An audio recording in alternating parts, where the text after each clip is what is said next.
एक नाइजेरियन महिलाले आफू गर्भवती भएको अवस्थामा र सम्बन्धित सांसद सम्पर्क विहीन भएको बन्दै सडकमा न्याय खोजिरहेकी छिन्।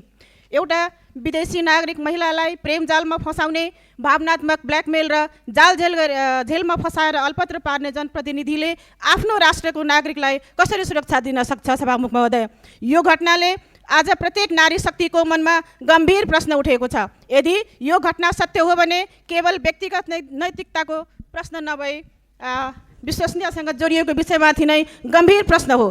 कहिलेसम्म नारीहरूको अस्मितामाथि यस्ता किसिमका प्रभाव सहने हामी महिलाहरू? पीडित महिलाले न्याय पाउनुपर्छ, दोषी भए कारबाही हुनुपर्छ। त्यसैले म सामान्य सभामुख मार्फत सरकारसँग यथाशीघ्र यस विषयमा सत्य तथ्य जानकारी गरी संसदलाई जानकारी गराउन माग गर्दछु। धन्यवाद। एकजना सत्तापक्षका सांसदले इजरायली एकजना महिला नागरिकलाई गर्भवती बनाएर मान्यजी बेपत्ता भएको कुरा सामाजिक सञ्जालमा यत्र त्यत्र सर्वत्र छ। यो कुराले असाध्यै पीडादायक अवस्था सिर्जना गरेको छ।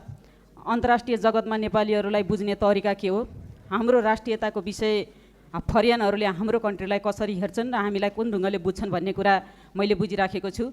मलाई लाग्थ्यो हामी सबै काँचको सिसाभित्र छौँ, हामी सबैजनाले वाच गरिराखेका छन्, त्यसैले हामी सबै सिरियस हुने कि भन्ने कुरा लाग्थ्यो। त्यसो हुन सकेन। माननीय सभामुख महोदय, मैले सम्माननीयलाई यो कुरा जान्न चाहन्छु कि यथार्थ घटना के हो, यो सदन स्पष्ट हुन चाहन्छ।